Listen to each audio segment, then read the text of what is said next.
Hi there, it's Martin from Multi-Peak Fitness. Today I want to talk to you about some lower back issues and how to do some good stretching for them, and also some basic body weight exercises. This is all prior to someone who's had some injuries or stiffness in their back and not yet quite confident to move into doing some good strength conditioning with weights, etc. And it's quite appropriate because at the moment I am still suffering from the effects of a back, not so much a back injury, but the back went very sore and tightened up on me as a result of a hip flexor failing. So I've still got some tightness through the lower part of my back, and I have to do some stretching to get rid of that. It just seems to be lingering.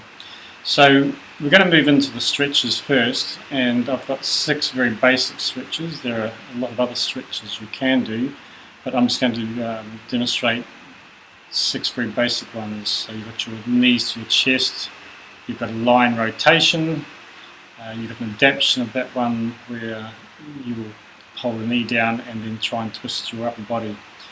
Then we have the prone stretch on your elbows, and then the extension of that where you actually come up onto your hands and get the back stretched even more. And the last one we'll cover will be the cat stretch. So let's get ready and move into the stretches. We're going to start with knees to chest.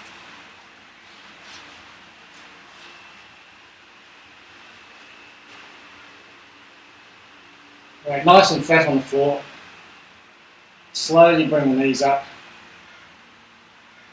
If you're not feeling too much of a stretch through there, simply use your hands to pull the knees down towards the chest. If it starts to get sore or tight, hold it there and do not go past that point. Just hold, release. You can keep stretching, and each time you may find you can get further and further with your stretch. The next stretch, as I said, is the line rotation. Hands out to our side, just for some balance and support. Knees up to 90 degrees. And of course we're going to rotate down to one side, keeping the shoulder on the floor. Back up, and of course repeat on the other side. Now, modification to that one, which you can do in your own, but if you have a trainer doing this, he will do it a lot more easily for you.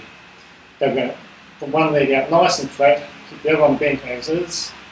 We're going to roll onto our left hand side, pop the hand out and place it on the knee. We're now going to pull our right shoulder back towards the floor. You'll start to feel a good stretch through the lower back. And if your glutes are tight, you're going to start feeling it through the glutes as well. So you'll get a double whammy with this one. And hold. Return back to neutral, and of course you'll then repeat to the other side. We're now going to move on to our stomach, and we'll start going to do the prone on elbow. Very simply, we're going to push up and arch the back. Try to keep the hips on the floor, and hold.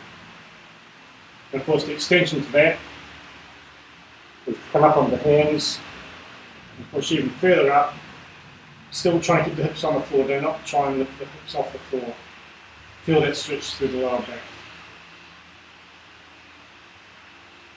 And release. The last stretch we've got today is the cat stretch. I like to use fists just for the wrists so they don't get too sore. Start in a neutral position with our back. We then slowly start to pull the tummy up, arching as high as we can, right up tall. When you're at that peak, you then start to lean back into your haunches, keeping that hold, keeping the hands on the floor, taking it down as far as you can, and hold. Turn back to the top, and back to starting position. Of course, with all these stretches, you want to do probably sets of, or reps of 10. And if you are suffering from some major stiffness in the back, probably best to repeat these exercises as often as possible through the days, at least 3 times per day. Okay, those are the 6 basic stretches out of the way. As I say, there are a number of others we're going to do, but I'm just sticking to the floor ones. So now we're going to move on to 4 very basic floor strengthening exercises for the back. Basically, it's going to be lying on our tummy and raising opposite arm and leg. The first one. We're then going to move into the plank. From the plank, we will then drop back down to our tummies, and we'll do the Superman, raising both hands and feet at the same time. And our last one is going to be the side plank or side hold. Okay, so we're going to start with the opposite leg and arm. So onto your tummies,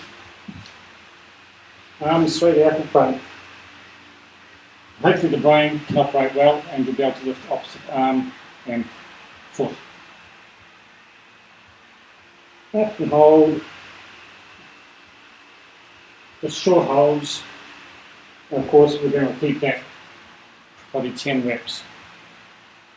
Okay, so we're going to move up into the plank position now.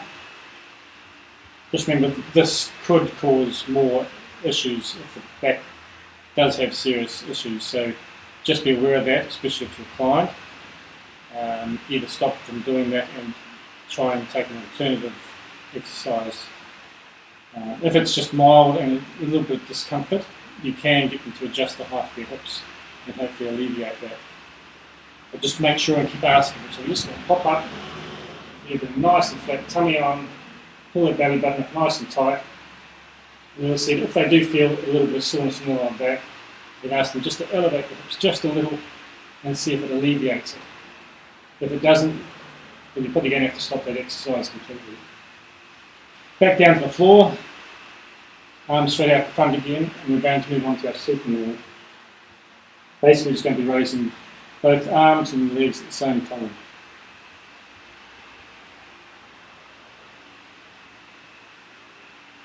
And of course, you're going to repeat that 6 to 10 times. Just feels how much you like that exercise. If it feels good for the back, then you'll probably end up trying to do at least 10 in each set. Okay, the very last one is our side plank. Very important to make sure the client keeps their hips up. We don't want that sagging through the spine causing more issues. So get them to come up nice and tall. If they don't have to lift the hand, just get it to rest it on the side there. Start with holds of about 10 seconds and slowly build them up to maybe 30 seconds. Alternate them from side to side. So that's the 4 basic bodyweight exercises I'm just going to show you today. Good progression, you can then start moving towards weights once you start to feel that there's no more tightness and the pain has subsided. You want to make sure that's all gone. So the stretches are very important for doing that. So I hope these have helped you somehow, and also how to progress into bodyweight exercises before jumping straight into some really hard strength and conditioning ones. Because one of the best ones you'll find for that is going to be the deadlift. But that's not for me today because my back still has issues. All the best. Cheers.